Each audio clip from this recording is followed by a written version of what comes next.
how to recruit an ideal team member in under 6 weeks without having to advertise on Seek. Now, for those of you who are in the healthcare business at the moment, this is probably really appealing because no doubt, like me, you've looked on Seek. And when you looked on Seek, and this is ridiculous, isn't it? You just see a plethora of job ads. It's job ad after job ad after job ad. Now, this is especially if you're in speech, psych, and OT. Speech, psych, OT. It's mental. It's actually crazy. So when I look at those and I literally see hundreds of job ads, right, of people trying to recruit from all areas of Australia and even from overseas, it's getting really crazy. What we're seeing is that people are just trying to compete on words and images, right? We're trying to be the best wordsmith to make it sound as appealing as possible. And what we did back in 2020 when we became very values first and talked about all the benefits of working with us, not just from a client perspective or a financial perspective, but about the culture and the team and what we stand for as a company. As with anything, now everyone has caught up and everyone is doing that too. So we're no longer standing out by doing that. And you're probably wondering, well, how can you hire in under 6 weeks, that sounds ridiculous, in under 6 weeks without advertising on Seek? And that's what I mean by when everyone is looking right, and I hope this is right for you, otherwise I look silly, sometimes it's best to look left. We want to think outside that box and think, well, if everyone's doing this, what can we do that's different? So I'll give you this one key. And this is one thing that I've been talking about a bit lately. It's something that I like to do in my own clinic, and I'm starting to see more and more clinics do it. And it's to actually think about this in marketing terms, because recruitment is marketing. We're marketing and advertising for new people to join our team. And when we look at this as a marketer, and I love marketing because marketing is psychology. Marketing is thinking about what makes people make a buying decision or a decision to come and work with us. So the first thing we think about in marketing is we think about the problem.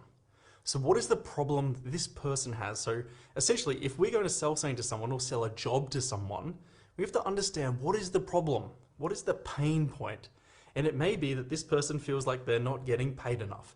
It may feel like they're not getting holidays, or they're not being treated the way that they want to be treated, or they're not getting enough professional development, or they don't feel like there's enough career progression. So we have to get really clear on what is the pain point, which means we have to get really clear on our client avatar.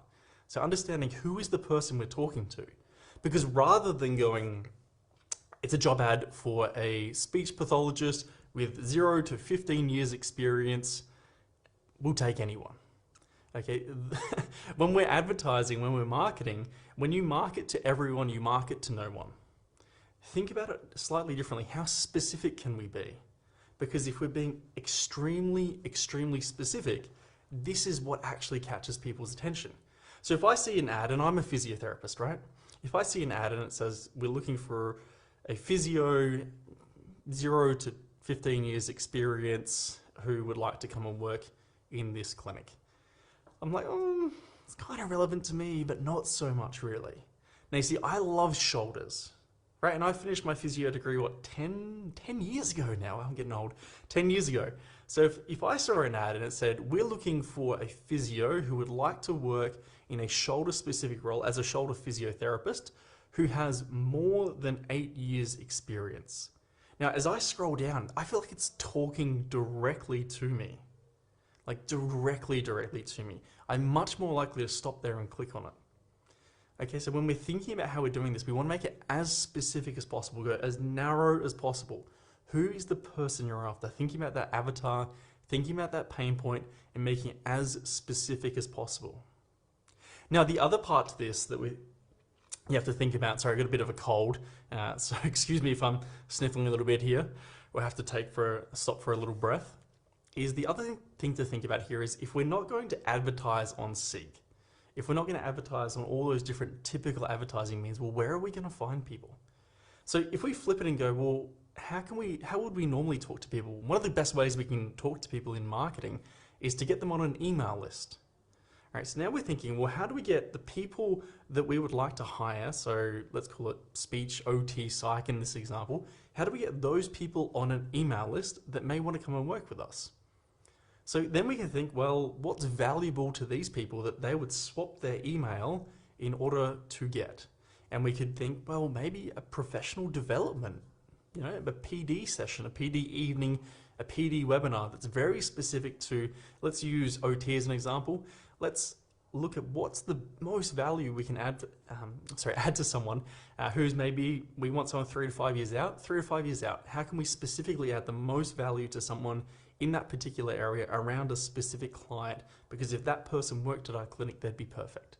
So if you run a PD session on that, and that PD session has so much value, and maybe you get a guest speaker who is fantastic to come in. Okay, so you may be spending a little bit of money on this, but now you're running this webinar that people are swapping their email address for to learn more about. And you might get 20, 30 people that attend this if you can show enough value and market it well. Well, now you have 20 to 30 emails. But what if you did this every 2 months?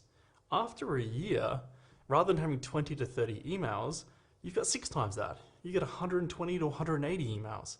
That's 120 to 180 people that may want to come and work at your clinic.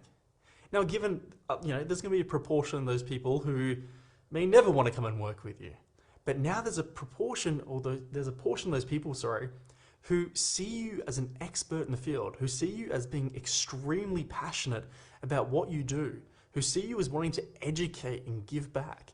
And if this person's pain point is around professional development and not getting the support they feel they need, and that's a common one that we see, they're going to look up to you and your clinic and go, wow, those guys are good. Those guys get it. Those guys really, really get it. Okay, and when you have a job opening come up and you say, hey, we're looking for this very specific person, and we send that to the email database that we've built over time, well, now we're not competing. Now we're on a completely different playing field to the people on Seek who are putting a job ad up and hoping, right? And that's many of us still, right? But we're putting it up on Seek and we're hoping the right person scrolls past at the right time and they go, I'd like to work here. Now we're sending directly to the personal inbox of people that we know would be ideal team members. So that is just one strategy, one way you can start to think outside the box as to, well, how can I actually be talking to the right people who I want to work with in my team? How can I position our team and our company, our business as a place to come and work, as a destination clinic? Not a stopover where people come for a year or two, as a destination clinic. And how can we just get on a completely different playing field to everyone else?